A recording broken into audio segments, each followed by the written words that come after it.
मंचावर उपस्थित सर्व आदरणीय मान्यवर, नाव सुटलं तर राग मानू नका. ज्यांनी मला नावाचा कागद लिहून दिला त्याचं नाव कार्यक्रमाच्या नंतर मी तुम्हाला सांगेन.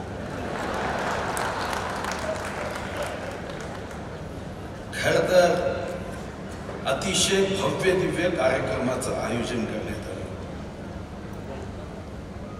मी मनात विचार करत होतो की या कार्यक्रमात, समारोपीय कार्यक्रमात आम्ही उपस्थित होतो तर प्रशांतजी सदिच्छा काय द्याव्यात. आणि मग मनात सहज भाव आला की या 100व्या नाट्य संमेलनाच्या माध्यमातून चांद्यापासून बांद्यापर्यंत, गडचिरोलीपासून गडहिंग्लज पर्यंत आणि भामरागड पासून रायगड पर्यंत या छत्रपती शिवाजी महाराजांच्या वीरभूमीतील जनतेच्या हृदयापर्यंत हा नाटकाचा भाव पोहोचावा. मोठ्या संख्येने पुन्हा एकदा रसिकांनी स्वतःच्या पैशांनी तिकीट काढून नाट्यगृहात नाटक बघावं. आणि एवढंच नव्हे तर सदिच्छा देताना मनात हीच सदिच्छा आहे की महाराष्ट्रात इतके नाट्य रसिक वाढावे की आज प्रशांतजी तुम्ही मुख्यमंत्र्यांच्या समोर मागणी करता की नाट्यगृहाचं भाडं कमी करा, पण असा एक दिवस येऊ की तुम्ही मागणी करावी की आता नाट्यगृहाचं भाडं दुप्पट करा. इतके रसिक नाटकाला लागतात, इतकी संख्या वाढवण्याच्या दृष्टीने यामध्ये चिंतन व्हावं, मनन व्हावं. खरं तर आता डॉक्टर जब्बार पटेल यांनी, खरं तर आमदारांनी आपली मागणी पूर्ण करण्यासाठी काय काय केलं पाहिजे याचं प्रशिक्षणच दिलं की आपली मागणी ही पूर्ण व्हावी. या दृष्टीने समोर बसलेल्यांना टाळ्या वाजवून घेतल्या. आमच्या चेहऱ्यावरचं हास्य ते बघत होते. पण मी जब्बार भाई विश्वास देतो की आम्ही सुद्धा संकल्प करूनच इथं आलोय की या क्षेत्रामध्ये बदल व्हावा. आणि हा बदल होताना प्रशांतजी तुम्ही म्हणाले ते खरं आहे की 75 नाट्यगृह आम्ही करण्याचा संकल्प केला. पण एक गैरसमज काढून टाका की सांस्कृतिक कार्य विभागाचा फक्त एक नाट्यगृह आहे. तुम्ही जे सांगत होता की व्यवस्थापकाची नियुक्ती आम्ही करावी, व्यवस्थापकांची नियुक्ती आम्ही करू शकत नाही कारण ते स्थानिक स्वराज्य संस्थेची आहे. 75 नाट्यगृह अमृत महोत्सवी वर्षात महाराष्ट्रात बांधण्याचा आमचा निर्णय हा पूर्णत्वासच जाईल. तुमच्या मनात थोडी शंका दिसली की आता पूर्ण नियोजन झालं पण अंमलबजावणीकडे लक्ष दिलं पाहिजे. मी तुम्हाला शब्द देतो, जोपर्यंत 75 नाट्यगृहाची अंमलबजावणी होणार नाही तोपर्यंत आमच्यापैकी कोणीही आपलं पद सोडणार नाही आणि तुम्ही सोडू द्यायचं नाही. हा संकल्प मात्र खरं तर आमचं कौतुक आहे की विडंबना आहे मला माहित नाही, पण आम्ही नाट्य रसिक आहोत इथपर्यंत ठीक होतं. पण तुम्ही, आम्ही सुद्धा उत्तम नाटकं करतो. आता एक कौतुक होतं की विडंबन होतं समजलं नाही. पण मला जब्बारबाई म्हणाले की आम्ही नाटकं करतो पण तुम्ही नाटक क्षेत्रात एवढं राजकारण करता की आम्ही मागे पडतो. हेही काही लोकांनी कालच सांगितलं. पण एक गोष्ट खरी आहे की नाटक, अभिनय हा आजचा नाही आहे. हा 456 कोटी वर्षाच्या पृथ्वीच्या इतिहासात 70 लक्ष वर्षापूर्वी मानवाची उत्क्रांती सुरू झाली तेव्हा ही पाषाण युगात, जेव्हा भाषा नव्हती, शब्द नव्हते, मला वाटतं की तेव्हाही चेहऱ्याच्या अभिनयातूनच एकमेकाशी संवाद साधला जात होता. आणि मराठी नाट्यसृष्टी मागे येण्याचं कारणच नाही, कारण या देशाला राजा हरिश्चंद्र हा 1913 मध्ये चित्रपट देणारा जय भवानी जय शिवाजीच्या याच भूमीतले दादासाहेब फाळके आहे. आणि म्हणून आपल्या सृष्टीमध्ये कदाचित थोडस सावट आलं असेल, पण मला निश्चितपणे वाटतं की हे सुद्धा दूर होईल. आज आपण 25 पिंपरी चिंचवड येथील अतिशय सन्माननीय मान्यवरांचा सत्कार केला. ज्या समाजामध्ये मान्यवरांचा आपण सत्कार करतो, ज्येष्ठांचा सत्कार करतो, यापेक्षा मोठा कोणताही भाव असू शकत नाही. खरं तर मला आयुष्यामध्ये 3 घंटा वाजताना अतिशय आनंद व्हायचा आणि आजही होतो. शाळेची सुटण्याची घंटा वाजली की आनंद व्हायचा. आईच्या सोबत नाटकाला जाऊन आईच्या मांडीवर बसून नाटक पाहताना आनंद व्हायचा. आणि मी परवाही सांगितलं की जगातलं सर्वात किमती सिंहासन असेल तर ती आईची मांडी आहे. आणि 3री घंटा ही मंदिरात जेव्हा वाजते त्याचा आनंद आपल्याला व्हायचा. मीही जेव्हा नाटकाला जायचो, ज्यांचा आता आपण उल्लेख केला, विक्रमवीर प्रशांत दामले, जेव्हा नाटक पाहताना एखादा असा प्रसंग येतो की साऱ्या नाट्य रसिकांच्या चेहऱ्यावर असं सुंदर हास्य असतं, तेव्हा माझ्या मनात नेहमी विचार येतो की जगातले श्रीमंत म्हणजे मुकेश अंबानी, गौतम अदानी नाही, यांच्या चेहऱ्यावर जे हास्य दिसत आहे ना, यापेक्षा श्रीमंत जगात कोणी असू शकत. अशा हास्याला पाहताना जर समर्थ रामदासांनी मनाचे शिरोग लिहिले असते तर त्यांनी हेच म्हटलं असतं की जगी सर्व सुखी असा कोण आहे, विचारे मना तुझी शोधून पाहे. पुढे कंडिशन अपगाय प्रशांत दामलेंचं नाटक पाहताना प्रेक्षक सोडून, कारण ते चेहऱ्यावरचं हास्य हे खरं आहे की जगातलं सर्वात महागडं कॉस्मेटिक जर आपण विचारलं, कोणी सांगेल लंडन, कोणी सांगेल पॅरिस, पण सर्वात जगातलं महागडं कॉस्मेटिक एखादा नाटक पाहताना जेव्हा चेहऱ्यावर आनंद येतं, हास्य येतं. आणि आपण नाटक पाहताना खरं तर 21व्या शतकातलं आव्हान आहे. जेवणाच्या टेबलवर कुटुंब बसतं तेव्हाही प्रत्येकाच्या हातात मोबाईल असतो, व्हॉट्सअप, फेसबुक बघत असतात. हम आपके है कोण हा भाव तिथं पाहतो.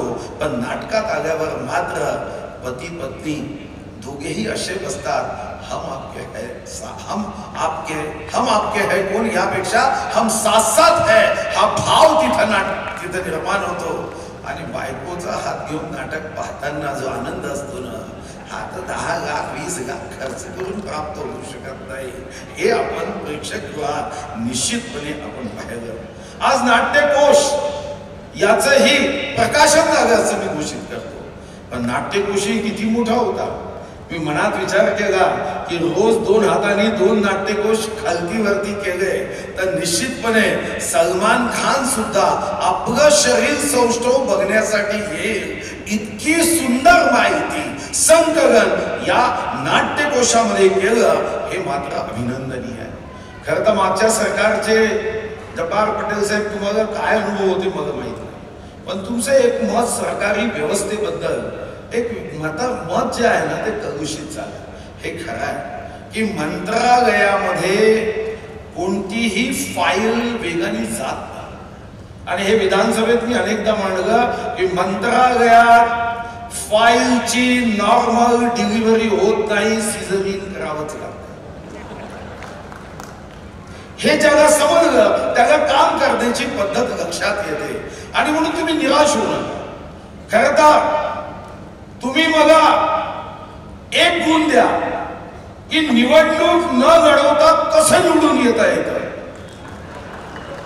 त्याच्या 100वे अध्यक्ष तुम्ही झाला. आणि मी एक गुण देतो की फाईल वेगाने कशी काढायची, हा गुण मात्र मी निश्चितपणे तुम्हाला देऊ. खरं तर आमच्या राज्यामध्ये आपल्या आशीर्वादाने देवेंद्रजीच्या मार्गदर्शनाखाली एकनाथ शिंदेजींच्या नेतृत्वाचे सरकार चालू आहे.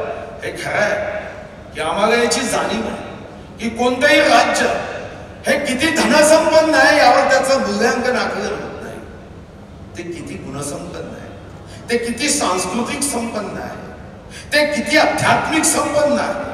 आणि म्हणूनच संयुक्त राष्ट्र संघाने सुद्धा आता पर कॅपिटा इन्कम GDP ही भाषा बंद केली. आता हॅपीनेस इंडेक्सची भाषा सुरू केली. आज जगामध्ये धन से तन का समाधान हो सकता है ही गोष्ट लक्षात आली. पण सांस्कृतिक कार्याने मन का समाधान हो सकता है यावर मात्र शिक्कामोर्तब झालाय।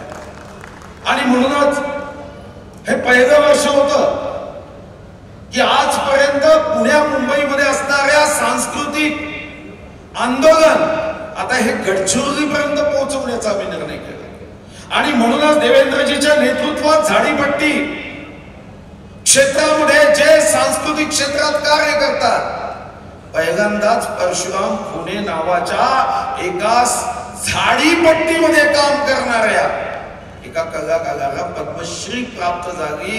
ही महाराष्ट्राची पहिली घटना आहे की शेवटी गडचिरोली आणि भंडारा गोंदियासारख्या जंगलात राहणाऱ्या कष्ट करणारा जो शेतकरी आहे, जो हाडाचं काढ करतो, रक्ताचं पाणी करतो, 1 एकर शेती नांगरायची असेल तर 13.5 किलोमीटर आडवं उभं चालतो, कडक उन्हात नांगरणी वगैरे करतो, पावसाळ्यात चिखल तुडवतो, थंडीत आपल्या कच्च्या बच्चाला छातीला घेऊन आपल्या ब्लँकेट मध्ये झोपावं, तेव्हा मात्र तो सागरीसाठी जातो। त्या शेतकऱ्याचं मनोरंजन कोण करतं तर कलाकार करतात।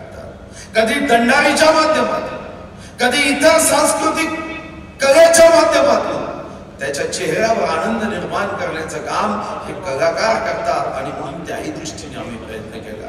सांस्कृतिक कार्य विभाग फक्त 75 नाट्यगृह बांधत नाही, जे नाट्यगृह आज स्थानिक स्वराज्य संस्थेच्या मालकीचे आणि ते नाट्यगृह कसे आहेत त्याची जाणीव आहे। आम्ही खरं तर त्याचा अभ्यास केला।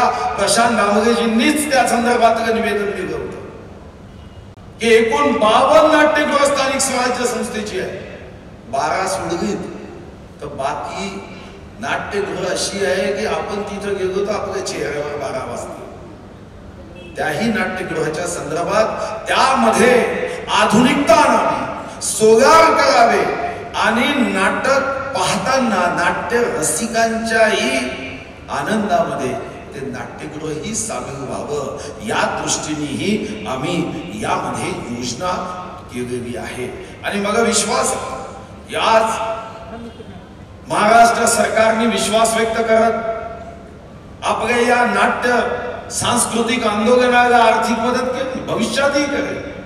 हे खरं आहे की महाराष्ट्रामध्ये आर्थिक अडचण असण्याचं कारणच नाही। देशाच्या आर्थिक व्यवस्थेमध्ये आमचं 15% योगदान आहे, जीएसटी मध्ये आमचं 20% योगदान आहे। आणि म्हणूनच आपण राज्यगीत निवडलं, दिल्लीचे ही तख्त राखतो महाराष्ट्र माझा। आज आपण या निमित्ताने जे चिंतन करणार आहोत 100व्या अखिल भारतीय मराठी नाट्य संमेलनाच्या माध्यमातून, तेव्हा मला अभिमान आहे की यामध्ये आम्ही ज्या विदर्भातून येतो त्यामध्ये कालिदासांनी लिहिलेलं सारी नाटकं इतक्या पुरातन काळात लिहिल्यानंतरही मला एका गोष्टीचा आनंद होतो की आज 2013 मध्ये पॅरिस मध्ये आम्ही ग्लोबल वॉर्मिंग क्लायमेट चेंजच्या गोष्टी करतोय। नाटक असं क्षेत्र आहे की तो भविष्याचाही वेध घेतला जातो। आणि म्हणून कालिदासाच्या नाटकांमध्ये जितके रस आहे, जितके आशय आहे, त्यामध्ये पर्यावरण सुद्धा आहे। नाटक हे एका हृदयातून दुसऱ्या हृदयाला संदेश पाठवणारं क्षेत्र आहे आणि आयुष्यामध्ये लक्षात राहतं। मला आठवतं की जेव्हा मी राजेश खन्नाचा आनंद चित्रपट बघितला तेव्हापासून आजपर्यंत बाबू मोशाय जिंदगी बड़ी होनी चाहिए, जिंदगी बड़ी होनी चाहिए लंबीनी किती दिवस वाक्य आठवण राहिलं। नाटक फक्त मनोरंजन करत नाही तर दिशा देतं। या 100व्या अखिल भारतीय मराठी नाट्य संमेलनाच्या माध्यमातून आपण सर्वजण संकल्प करूया की महाराष्ट्राच्या गावातल्या प्रत्येक कुटुंबापर्यंत, मनामनापर्यंत हा आमची सांस्कृतिक आमची विरासत हे पोहोचवण्यासाठी आपण जे कराल त्या पाठीशी महाराष्ट्र सरकार निश्चितपणे राहील। जेव्हाही देवेंद्रजी एखाद्या कार्यक्रमाला जातात, मी एखाद्या कार्यक्रमाला जातो, कार्यकर्ते नारे देतात, देवेंद्रजी आगे बढ़ो हम तुम्हारे साथ है। आज आम्ही दोघेही हे सांगायला आलोय की आप आगे बढ़ो हम तुम्हारे साथ।